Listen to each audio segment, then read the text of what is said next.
cabale. 1772. Barbouilleur de papier, d'où viennent tant d'intrigues, tant de petits partis, de cabales, de brigues? S'agit-il d'un emploi de fermier général ou du large chapeau qui coiffe un cardinal? Êtes-vous au conclave? Aspirez-vous au trône où l'on dit qu'autrefois monta Simon Barjoin? Ça, que prétendez-vous? De la gloire? Ah, gredin, sais-tu bien que sans roi la brigade en vain?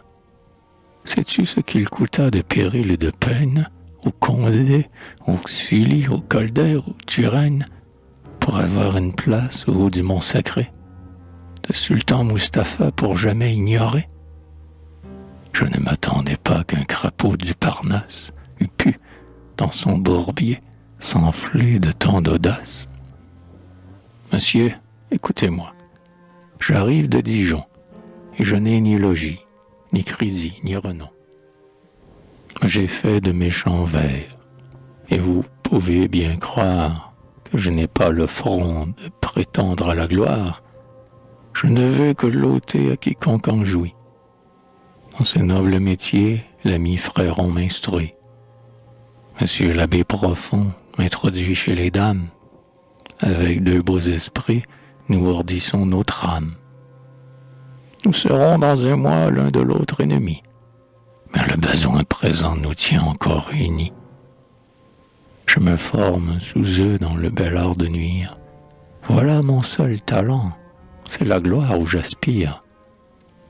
Laissons là de Dijon ce pauvre garnement, de bâtard de Zoé l'imbécile instrument, qu'il court à l'hôpital où son destin le mène.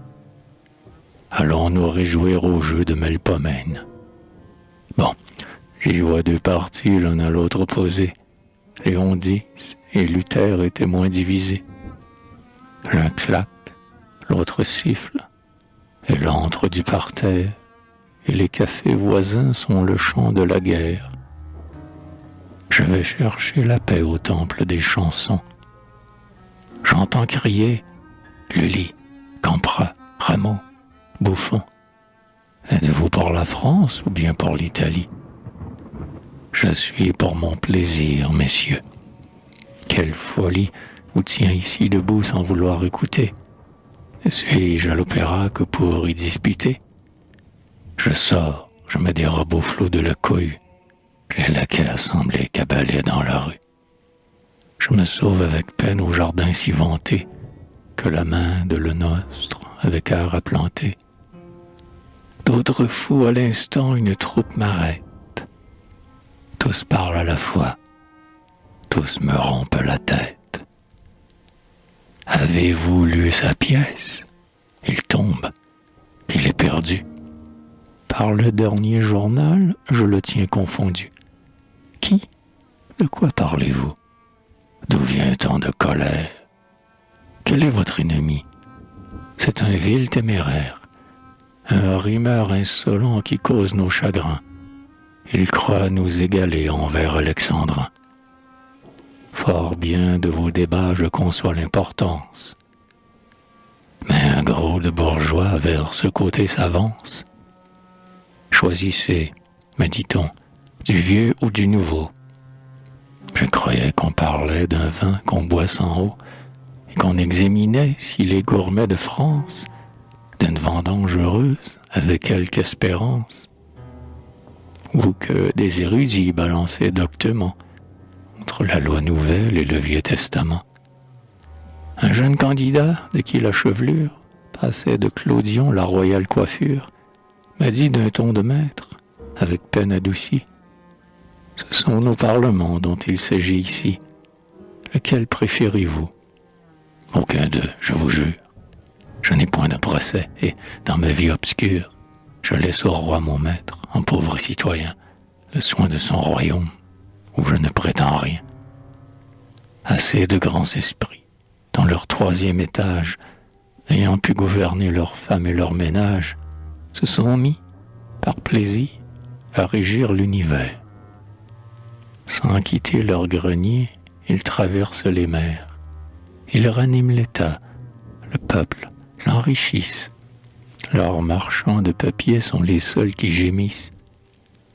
Moi, j'attends dans un coin que l'imprimeur du roi m'apprenne, pour 10 sous, mon devoir et ma loi. Tout confus d'un édit qui rogne mes finances, sur mes biens écornés, je règle mes dépenses. Rebuté de Plutus, je m'adresse à Cérès. Sa fertile trésor garnisse mes guérets.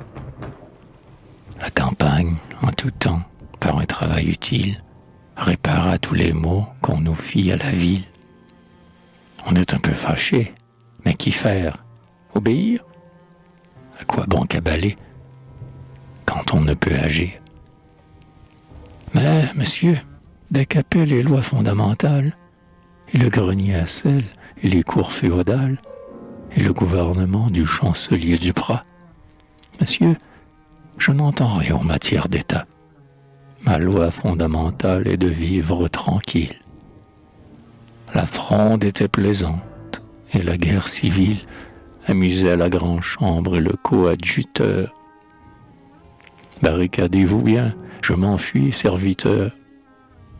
À peine ai-je quitté mon jeune énergumène qu'un groupe de savants m'enveloppe et m'entraîne. D'un air d'autorité, l'un d'eux me tire à part. Je vous goûtais, dit-il, lorsque de Saint-Médard, vous crayonniez gaiement la cabale grossière, gambadant pour la grâce au coin d'un cimetière.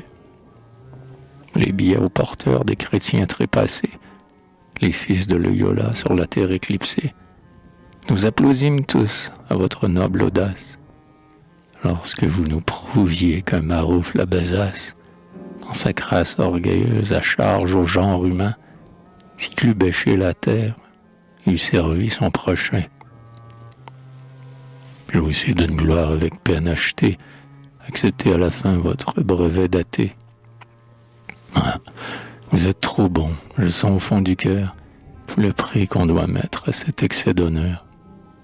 Il est vrai, j'ai raillé Saint-Médard et la bulle, mais j'ai sur la nature encore quelques scrupules.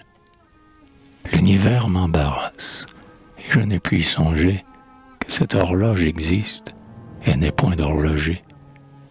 Miel abus, je le sais, on régnait dans l'église. Fleury le confesseur en parle avec franchise. J'ai pu de les siffler prendre un peu trop de soin, et quel auteur, hélas, ne va jamais trop loin. De Saint-Ignace encore, on me voit souvent rire. Je crois pourtant un Dieu, puisqu'il faut vous le dire. Ah, traître, ah, malheureux, je m'en étais douté. Va, j'avais bien prévu ce trait de lâcheté, alors que de mailles insultant la mémoire, du monde qu'il forma, tu combattis l'histoire. Ignorant, vois l'effet de mes combinaisons. Les hommes autrefois ont été des poissons. La mer de l'Amérique a marché vers le phase. Les huîtres d'Angleterre ont formé le Caucase. Nous te l'avions appris, mais tu t'es éloigné du vrai sens de Platon, par nous seuls enseigné. Lâche, oses-tu bien croire une essence suprême? Mais oui, de la nature as-tu lu le système?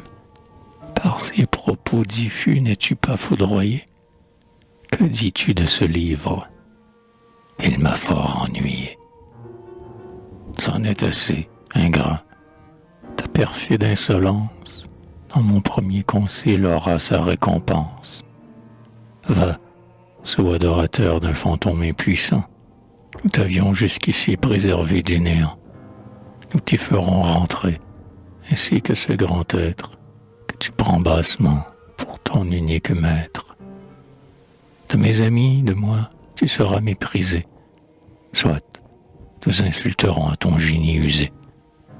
J'y consens. Des fatras de brochures sans nombre, dans ta bière à grands flots vont tomber sur ton ombre.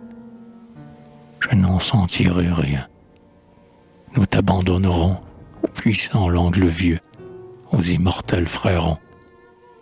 Ah, bachelier du diable, un peu plus d'indulgence, Nous avons, vous et moi, besoin de tolérance. Que deviendrait le monde et la société si tout, jusqu'à l'athée, était sans charité? Permettez qu'ici-bas, chacun fasse à sa tête. J'avouerai qu'Épicure avait une âme honnête, mais le grand Marc Aurèle était plus vertueux. Lucrèce avait du bon, Cicéron valait mieux. Spinoza pardonnait à ceux dont la faiblesse d'un moteur éternel admirait la sagesse. Je crois qu'il est un Dieu. Vous osez le nier? Examinons le fait sans nous injurier.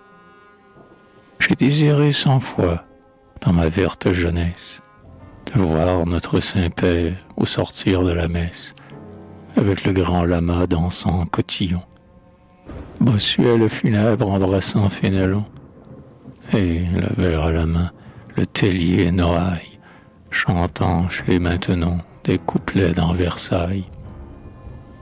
Je préférais Chaulieu, coulant en paix ses jours, entre le dieu des vers et celui des amours, à tous ces froids savants dont les vieilles querelles traînaient si pesamment les dégoûts après elles. Des charmes de la paix mon cœur était frappé. J'espérais en jouir, je me suis bien trompé. On cabale à la cour, à l'armée, au parterre. Dans Londres, dans Paris, les esprits sont en guerre. Ils y seront toujours. La discorde autrefois avait brouillé les dieux, descendit chez les rois. Puis dans l'Église sainte établit son empire. Il étendit bientôt sur tout ce qui respire. Chacun vantait la paix que partout on chassa. On dit que seulement par grâce on lui laissa 2 asiles fort doux, c'est le lit et la table. Puisse-t-elle y fixer un règne un peu durable? L'un d'eux me plaît encore. Allons, amis, buvons, cabalons pour Cloris et faisons des chansons.